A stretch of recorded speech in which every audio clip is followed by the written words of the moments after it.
Moi, ma question ne concerne pas l'émancipation, mais je voudrais un éclairage de la part de notre instituteur qui est là. Je m'appelle Nathalie Yavel, je suis de Seine-Saint-Denis et j'ai souvent été bénévole dans des associations comme le Secours Populaire où j'ai fait du soutien scolaire pour les élèves d'école primaire. Et je me suis occupée d'une petite fille qui avait 8-9 ans, donc en CM1. Et ce jour-là, où je suis allée l'aider pour ses devoirs, elle avait une leçon d'histoire concernant le siècle des Lumières en France.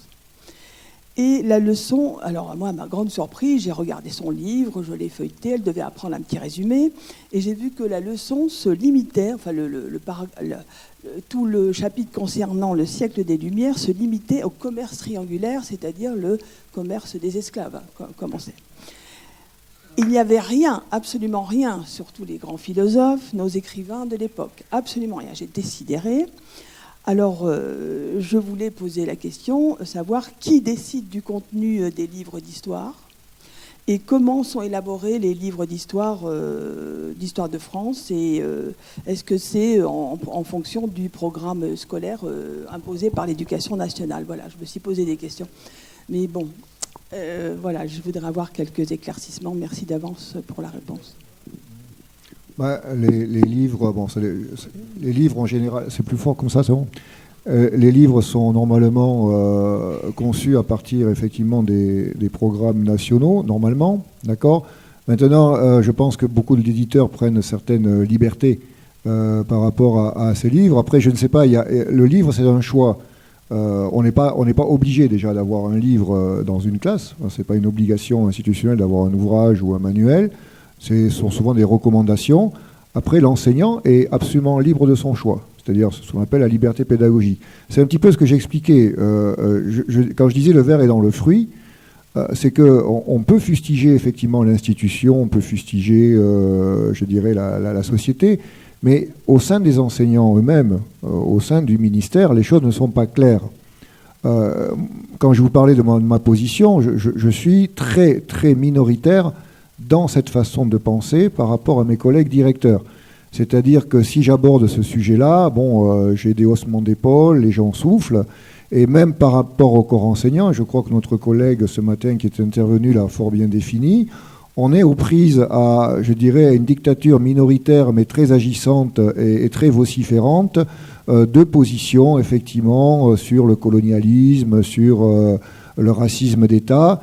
Et j'invite, moi, chaque enseignant, et j'ai récemment d'ailleurs demandé à chacun de me fournir leur livre d'histoire, parce que c'est une question aussi qui m'interpellait, de voir un petit peu quel est le contenu du livre. Et effectivement, quand vous dites que sur le contenu du siècle des Lumières, vous n'avez pratiquement rien, sinon un rappel au colonialisme, c'est inquiétant. Mais je crois, hélas, que c'est ce qui se passe actuellement. C'est-à-dire qu'on est vraiment dans cette situation-là. Et il y a souvent, de la part des enseignants, une méconnaissance, mais aussi, je dirais, un désintérêt à ces points-là. Et c'est, je pense, sur ce point-là qu'il faut travailler.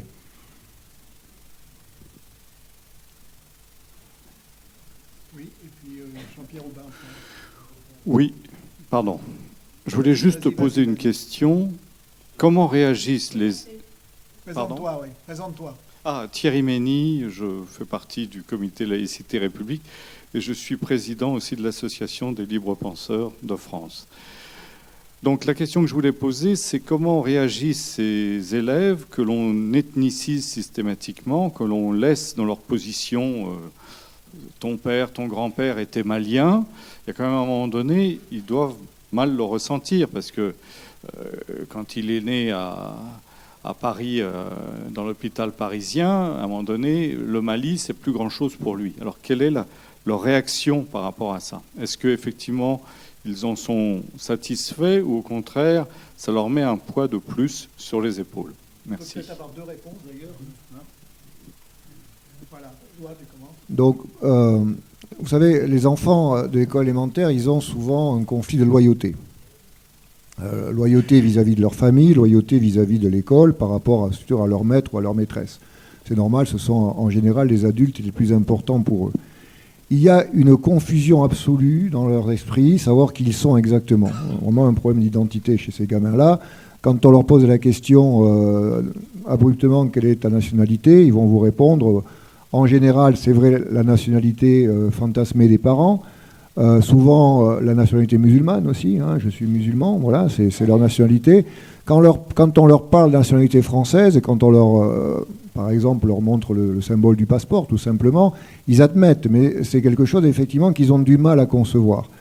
Alors, moi, ma position par rapport à ça, je ne peux pas en vouloir aux familles. Voilà, on a souvent affaire à des familles qui sont effectivement très attachées à leur pays d'origine pour diverses raisons. Mais là où j'en veux, là où je m'insurge, c'est le rôle de l'école.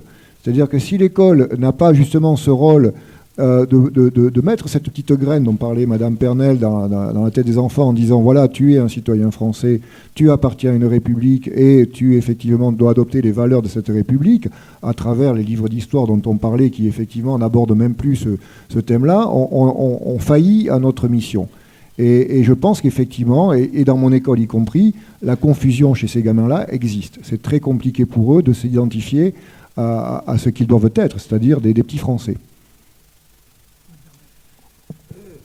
Monsieur Lamanière a très bien répondu. Et effectivement, ces enfants que je côtoie dans le quartier, c'est des enfants qui sont déchirés. Déchirés parce qu'ils sont nés en France et ils sont français, qu'ils le veuillent ou pas.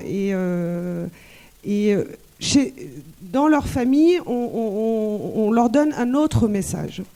Et il y a même des codes, c'est encore, moi je trouve, encore plus grave, c'est-à-dire qu'il y a des façons de se comporter, il y a des croyances, c'est-à-dire qu'un enfant qui peut avoir des origines maghrébines par exemple et qui dit ben, moi je viens du Maghreb mais je ne suis pas musulman, pour eux ce n'est pas possible. À partir du moment où on est africain, où on est maghrébin, on est automatiquement musulman et il faut avoir des codes.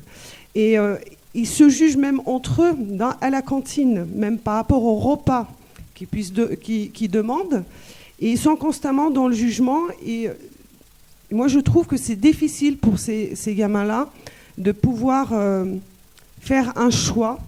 Et on ne les aide pas dans ces choix-là.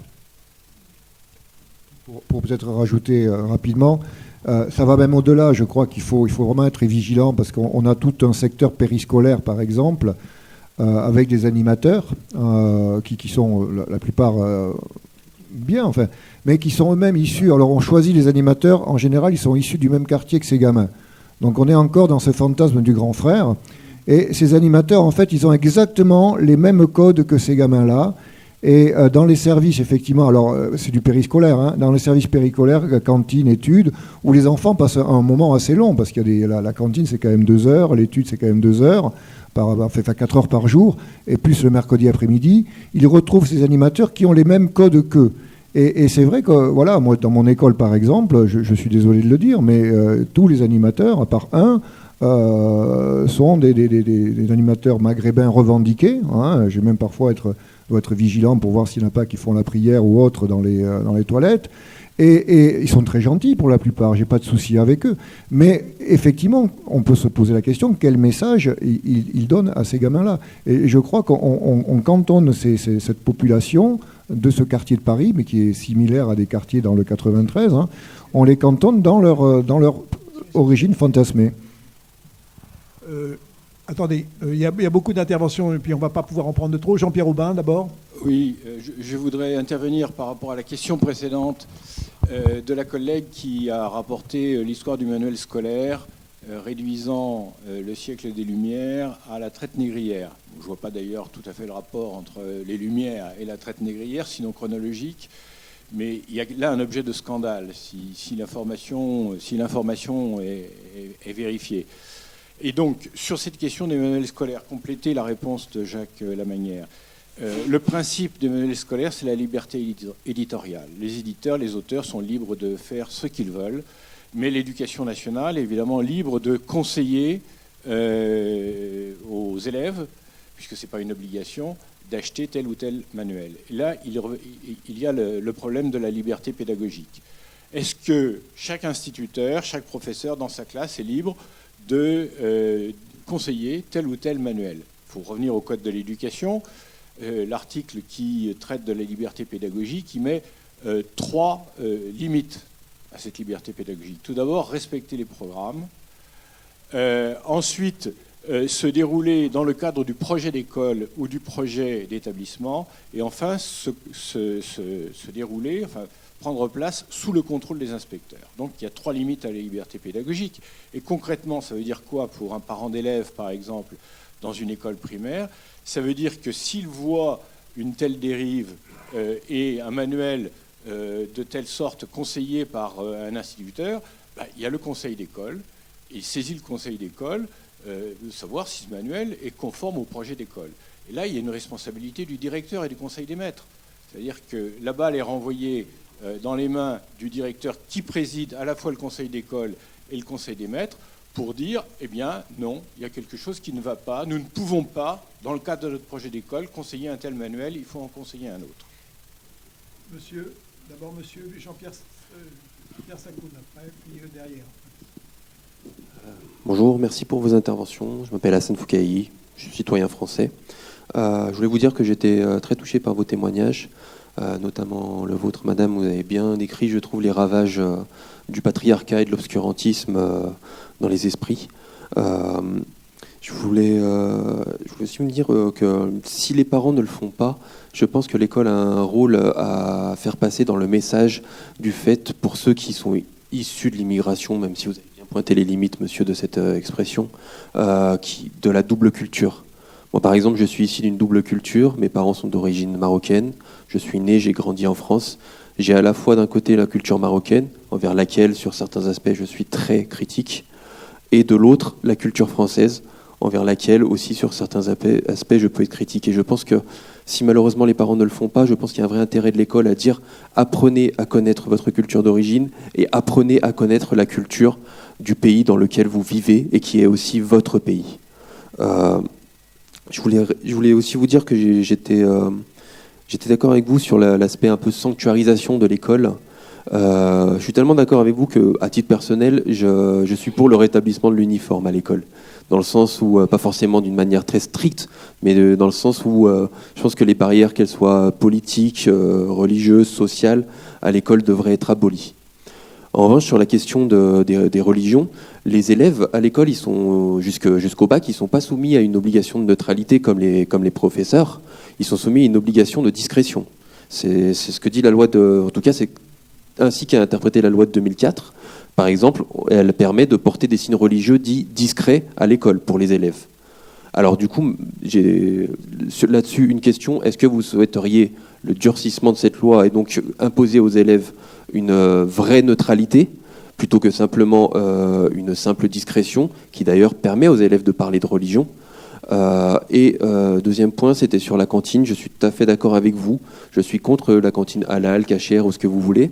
En revanche, est-ce que vous êtes pour une cantine où il y a un choix? Moi, personnellement, je serais pour une cantine où il y a suffisamment de choix, sans qu'il y ait de viande halal, cachère ou que ce soit, pour que tout le monde puisse réellement manger, quelles que soient ses convictions ou quel que soit qu'on soit vegan ou quoi que ce soit. Voilà, je vous remercie.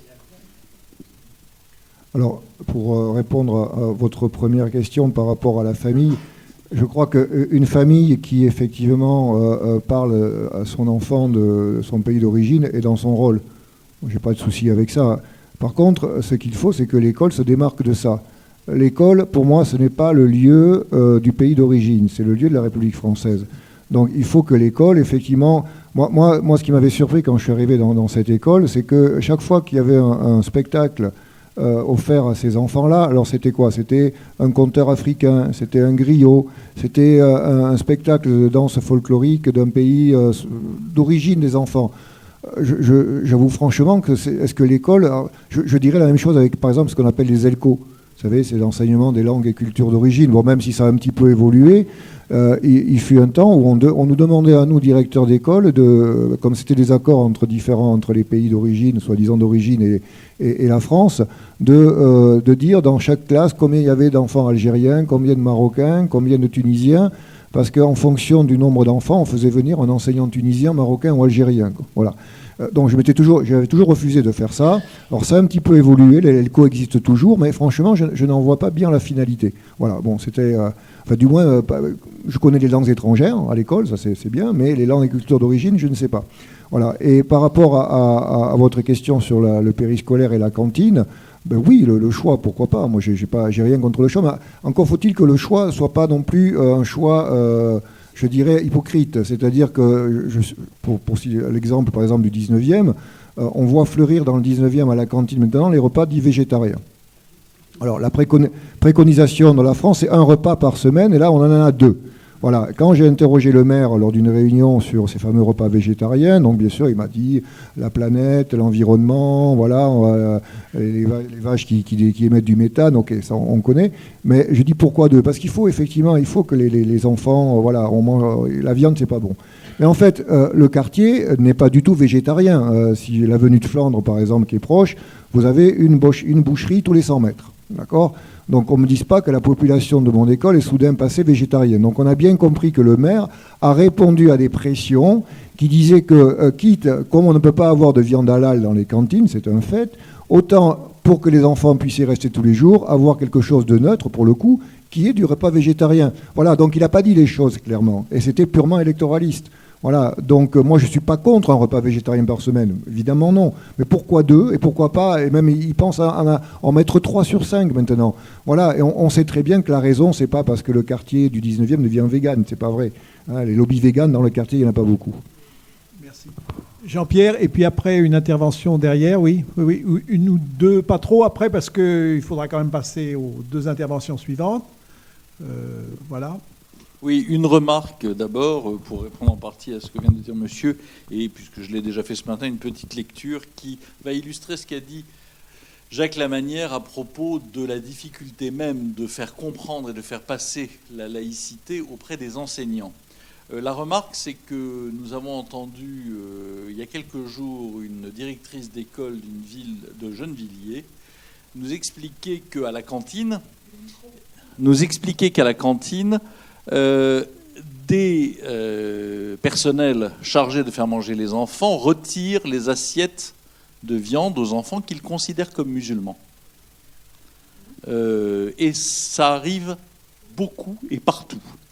Alors la petite lecture qui illustre ce que je voulais vous dire sur la situation des enseignants, le SNES-FSU, qui est le syndicat majoritaire, alors c'est pas le primaire, c'est le secondaire.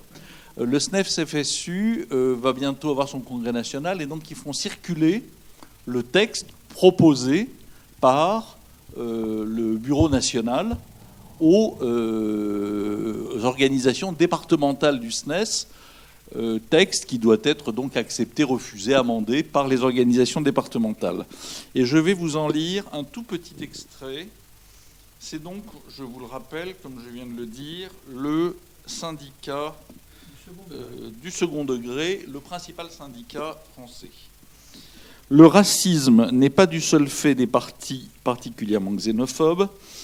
Il est structurel, en partie lié au postcolonialisme, et se manifeste par un double système de discrimination-privilège. C'est également une disposition discriminatoire qui élut les étrangers.e.s du droit de vote. La FSU est favorable au droit de vote des étrangers, je ne vous refais pas l'écriture inclusive à chaque fois, mais elle est là tout le temps, aux élections locales. Aujourd'hui, la question de son soutien à l'extension de ce droit à toutes les élections se pose. Les personnes racisées subissent parfois des discriminations croisées. Les femmes sont en particulier les premières victimes de l'islamophobie, construction idéologique et politique issue de l'extrême droite. La FSU prendra en compte la dimension intersectionnelle dans sa réflexion et ses actions contre les discriminations. Pour contribuer à déconstruire ce système, il est important que l'éducation à l'égalité se préoccupe aussi des questions liées à la race, qui n'est pas une donnée biologique, mais une construction sociale, et qu'elle fasse la promotion de la société multiculturelle, en rappelant notamment la contribution indéniable des migrants.e.s à la richesse de notre pays. La FSU mettra en place des formations pour outiller ses militants afin de mieux comprendre la mécanique raciste et les représentations qui la sous-tendent, pour mieux prévenir et combattre toutes les formes de racisme et s'inscrire dans un antiracisme qui prenne en compte à la fois la dimension morale et la dimension politique de cette lutte. Voilà ce que le principal syndicat d'enseignants français envoie à ses membres, à ses adhérents.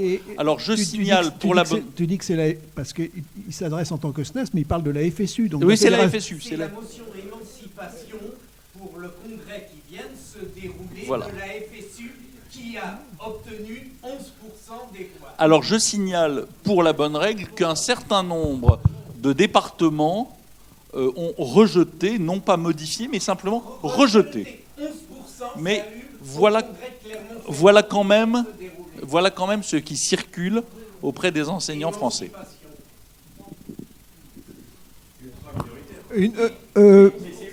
Attendez, une intervention, une ou deux interventions, mais pas plus, parce qu'après on passe aux interventions suivantes. Alain Ananos, je suis administrateur territorial et donc je représente, j'allais dire, l'autre côté du miroir de l'éducation nationale, dans la mesure où les collectivités territoriales ont la responsabilité du périscolaire et des pauses méridiennes. Néanmoins, j'aimerais vous faire part de quelques observations. Ce matin, M. Coutel nous disait, en 1975, on a commencé le démantèlement de ce qui est l'instruction publique. À la même époque, sous Giscard, le ministre de la Sécurité, Alain Peyrefitte, mettait en place la loi Sécurité et Liberté. La loi Sécurité et Liberté posait les quartiers populaires comme des quartiers de délinquants. Et aujourd'hui, vous dites, la politique de la ville continue, dans le même sens, à stigmatiser ou à racialiser les quartiers qui, après mai 68, au lieu d'être qualifiés de quartiers ouvriers, avaient été qualifiés, avec les opérations Habitat et Vie sociale, de quartiers délinquants. Et donc, on organisait la sécurité, donc quelque chose qui est un autre pilier de la République, la sûreté, en fonction d'une stigmatisation de la population, non pas à cette époque-là pour des questions raciales, mais simplement pour des questions sociales. En 81-82, le ministre, je crois le Premier ministre de l'époque, au moment des grandes grèves ouvrières d'Aulnay de l'automobile, a parlé de grève chiite. Je veux dire, la responsabilité vient de loin pour aujourd'hui réaffirmer le combat qui est le nôtre. Aujourd'hui, vous parlez de la responsabilité des maires confrontés à, je veux dire, à la déréglementation de l'éducation nationale. Aujourd'hui, chaque collectivité doit intervenir pour déterminer la question des rythmes scolaires. Où est le creuset national par rapport à la question de l'instruction publique ? Chacun fait comme il peut en fonction des lobbies auxquels il a à faire face. Vous parliez de... Ce matin, dans l'intervention, je ne sais plus si c'est M. Coutel, disait la première mesure environnementale qui a été demandée, c'est de cesser l'école par la jeune Greta. Effectivement, je veux dire, dans la foulée de cela, nous avons la multiplication des repas végétariens. Tout ça, ça contribue au quotidien à fragmenter la société et à faire ce que Mme Pernel nous dit fort bien, à renvoyer chacun dans ses buts. Moi, j'ai à gérer dans mon quotidien à la fois les services de police, mais aussi les services qui concourent qui sont en périphérie de l'éducation. J'ai à gérer un projet éducatif du territoire, les lois mercredi, la semaine de 4 jours ou de 4 jours et demi, toutes les relations avec l'éducation nationale. Aujourd'hui, on est incapable d'assembler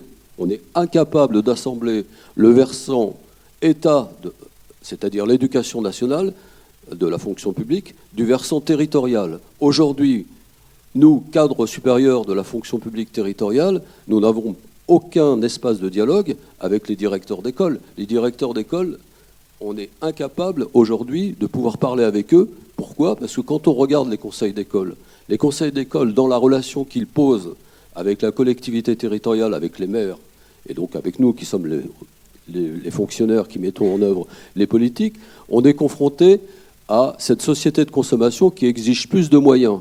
À quel moment les conseils d'école, vous parliez du débat sur les livres d'école, le débat sur quel fonds documentaire on met dans les écoles, à quel moment les conseils d'école parlent de ça?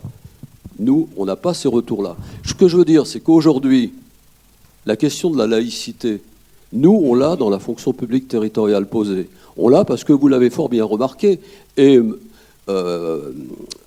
Jean-Pierre vient de le remarquer, on est confronté à des animateurs qui sont le produit de l'école républicaine, qui sont tout juste, qui sont tout juste en capacité de comprendre les consignes, qui sont eux-mêmes dans des représentations qui font que si une gamine ne se comporte pas comme ce qu'on dit dans le quartier, elle va être stigmatisée. Nous, on est en train d'intervenir, on est en train d'essayer de remettre un ascenseur républicain pour former, pour reformer, et là, on n'arrive pas à avoir de points communs. Monsieur Auduc est intervenu dans la collectivité dans laquelle je travaille en 2013-2014 sur les questions de parentalité. Et on peut mesurer entre le moment où il y avait des actions communes, où on arrivait à construire quelque chose, et aujourd'hui, en 2019, la lente descente vers l'enfer que nous connaissons. Alors moi, je suis heureux de vous entendre, monsieur Lamanière, dire qu'il reste des directeurs d'école qui sont debout pour affirmer un certain nombre de choses. Mais la réalité que nous connaissons dans les collectivités territoriales, c'est plus celle qui est l'orientation je pense que c'est l'ancien courant école émancipée de la FSU, là, qui est de nous pousser à permettre, après l'école, à des associations financées par la politique de la ville de faire le soutien scolaire. Quand on détecte que ce soutien scolaire sert à l'alphabétisation au travers le Coran, on est le cul par terre, parce que là, on se retrouve dans des postures néocolonialistes. Je veux dire, et moi, si je pouvais suggérer, et je termine là, parce que je sais que je suis long, mais je suis apparemment l'un des rares non-enseignants à pouvoir. J'aimerais suggérer qu'au sein du comité laïcité et république, dans le groupe éducation, ça s'ouvre à quelques individus de la fonction publique territoriale, de façon à ce qu'on mette ensemble les maires en position de combat. Parce que si l'école est le creuset de la République, la commune est l'autre creuset de la République. Mais le groupe éducation est totalement ouvert aux membres. Il n'y a pas forcément, faut pas forcément être enseignant pour être dans le groupe éducation du CLR. Il arrive, et je vous remercie en tant qu'intervenant de collectivités territoriales, il arrive qu'il y a certaines collectivités territoriales qui font quand même du clientélisme sur ces bases-là.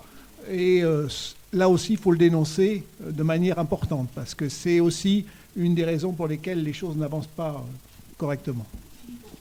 On reprend maintenant les débats. Non, on va reprendre les débats, on ne peut plus prendre de questions maintenant, je pense. C'est mieux de reprendre le débat.